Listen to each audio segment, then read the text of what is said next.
gentlemen, next bout of the evening, amateur rules competition, held in a catch weight of 73.5 kilograms. First fighter making his way to the cage and into the blue corner, Tian, the Tiny Titan Olsen! And his opponent, making his way to the red corner, Curtis Morgan!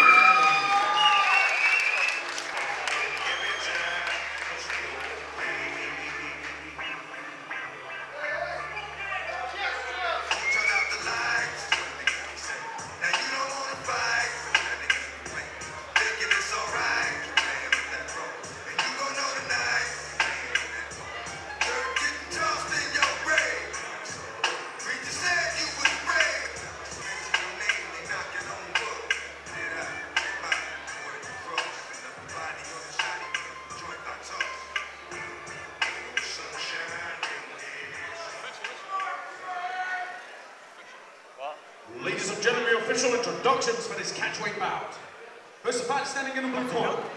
This fighter is 24 years of age, stands 5 feet 5 inches tall, weighing at 71.9 kilograms. Making his amateur debut today, fighting out of Norway, Tian, the Tiny Titan Olsen! Across the cage in the red corner. This fighter is 24 years of age, he stands 5 feet 10 inches tall, weighing at 73.5 kilograms. He's over no wins, no losses, and 1 draw. Fighting out right here in Bolton, Curtis Morgan! Representing Team Coliseum against Tian Olsen, the Tiny Titan. You can sort of understand why his nickname is what it is. Yep. Curtis has been, did his training camp in Phuket in Thailand. Really worked on his stand-up. He wasn't happy with his stand-up after his last fight at welterweight. He's dropped down to 73. He was trying to get to lightweight. Much faster with his hands. Yeah, but what I'd like to see him do is just to take his time. So he told me he was going to take his time, yeah. But clearly that's not the case. I mean, he isn't going crazy, but he's throwing fast shots when he gets an opportunity to. Yeah, he rushed a little bit in the Ronnie Pringle fight. It was a very, very close fight, as obviously you was there. Yep. So I'm quite happy to see the sort of relaxing approach. Yep, he's got the guillotine. He doesn't want to waste too much energy, though, on that because it's not in tight. Wants to worry about defending the takedown first. No, he is looking to tighten it up, but as you said, I would prefer him to look for more of a base to set. He is looking at that now, yeah. I can hear Widge Millward in his corner telling him to do that. You know, control your base. Make sure you don't end up flat on your back because that's not where you want to be. You've got to defend that takedown. Got to make sure he stays on his feet. Absolutely, especially pressed up against the cage as well. Yep. So his defence is technically very good thus far. Yeah, he's doing all right. It is difficult to take down. You know, I do wrestle with him. He's got a good wrestling base, actually. Nice turn. Beautiful knee to the body. The guillotine is tight. He's got the guillotine now. He could finish that guillotine. It is the right out in front of us. It was tight for a moment. I think it just slipped out. It's still around the neck, though, isn't it? Yeah, it does look like it is on this side. Tian looking like he's more focused on throwing knees Curtis than should defending work on perhaps sort of changing a position, trying to get Tian against the cage. If he turned here full circle, he's just been pressed shoulder to shoulder again. He's still got the guillotine in place, to be honest. He's still got his arm tight. You know, it might be, he could commit to it a little bit more.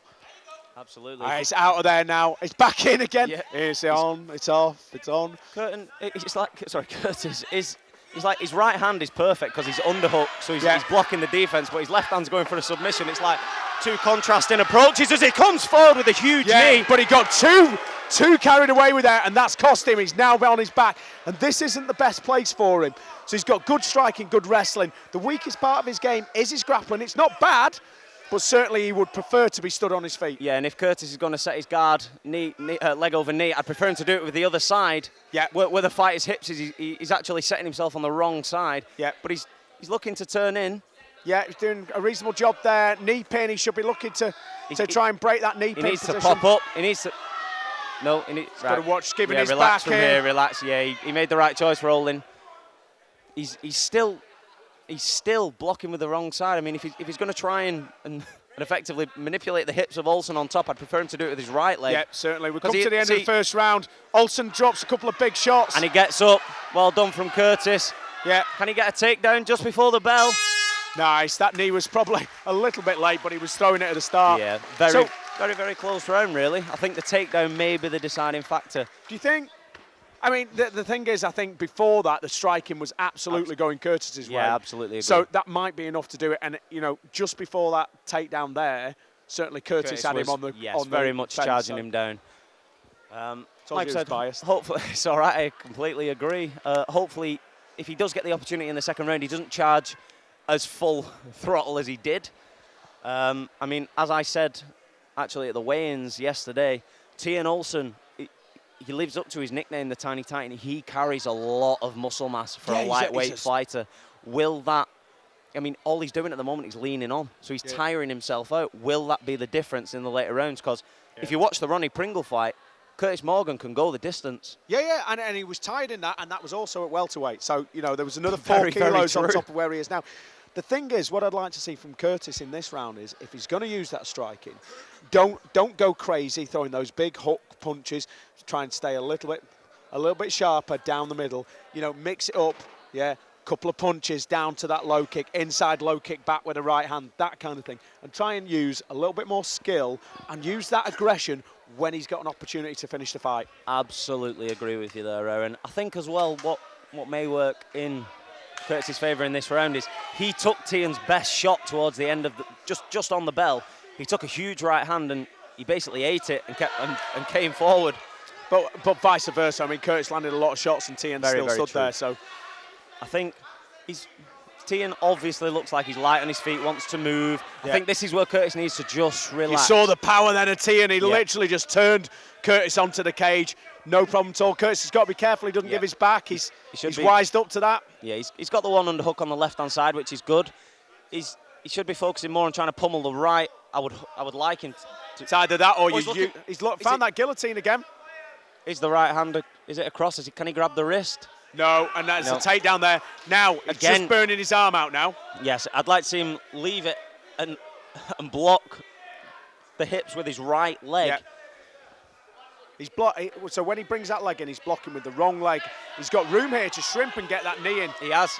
I mean, the thing is, like you said, he's burning. It looks deep. But you're not finishing that from there. Yes, you're not going to finish it. But Tian looks like he is grimacing. But Tian's also putting the weight on the shoulder. And now he's got full mount. Now, I know Curtis is a strong guy, but is he strong enough to get him off him from here?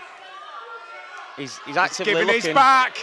And Tian straight in with the hooks as well. He's defending. Not much is getting through, but he isn't actively defending. No. He can't just lie there and absorb these.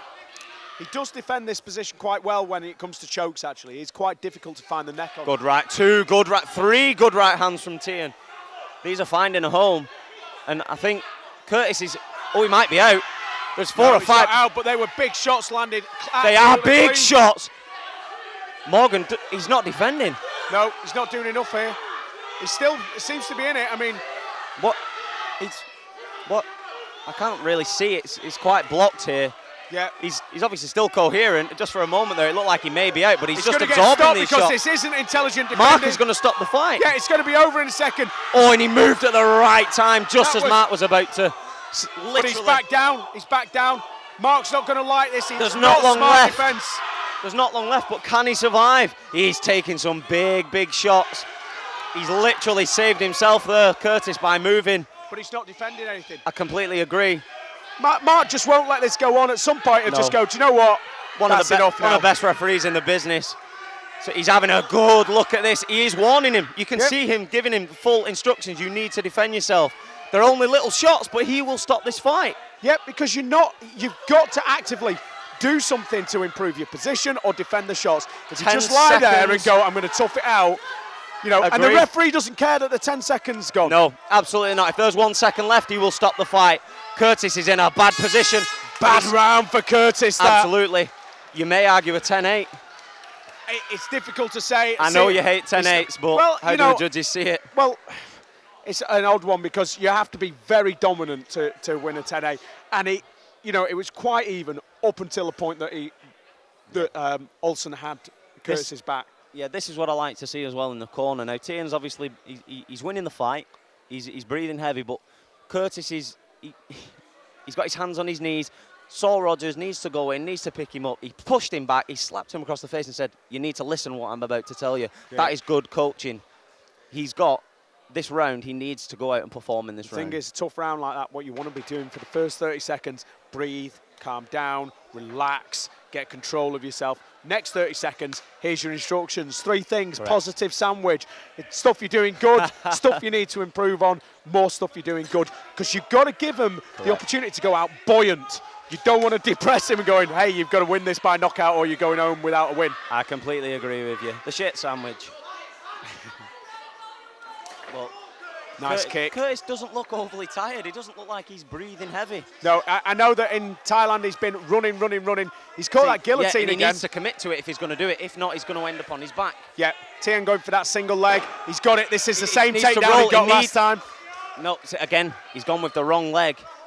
He doesn't need, to hold that guillotine position again. He's not going to finish it. He's going to lose the position. He's going to get mounted. This is exactly what happened last time round. Exactly. Correct. Tian is looking to. There you go. There's the mount. It's an absolute carbon copy of the first round. Second round, sorry. Completely agree. And this is not a good position because Curtis has found he can't defend these shots. No, and he is up against the cage, so he has very limited room to work with. And Tian, despite looking like he's breathing heavy, can take his time from here. He's got 2.5 minutes to pick his shots, move the position, and do everything not to get stood up. Yep. So, and he is doing just that. He's just riding that, relaxed, sat up. He's technically, he's holding the position, he's keeping his hooks in, he isn't rushing into it. And see how he's setting himself, and then the shots come in.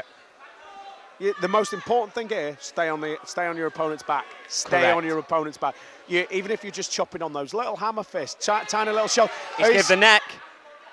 Oh, he just looked for a moment as though he just lifted his neck up. Tian tried to jump on it. Curtis is flattened out now. Now he's in a bad position. He's flattened out. He's trying to shrimp the knees in, but gets back to the shrimp, if you like. Do you know what? From Curtis's perspective, whatever happens, whether he wins or loses this fight, he needs to be going away. He needs to be working his groundwork because he hasn't got escapes from back ride position, and you need them. Absolutely agree with you. And the good thing about Curtis, knowing him personally, he has a laugh and he is a bit of a Jack the Lad, but he will. And there you go. He stopped the fight, but he will learn from them. I was going to say, and he's happy to go back and watch the film. But in the end, he fought a very, very tough top fighter, and Tian Olsen gets the win. Ladies and gentlemen, 2 minutes and 1 second of the final round. Your winner by way of TKO. Blue corner, Tian Olsen. Put your hands together as opponent, Curtis Morgan. Ladies and gentlemen, we're going to take a short break now. We'll be back with the main card shortly.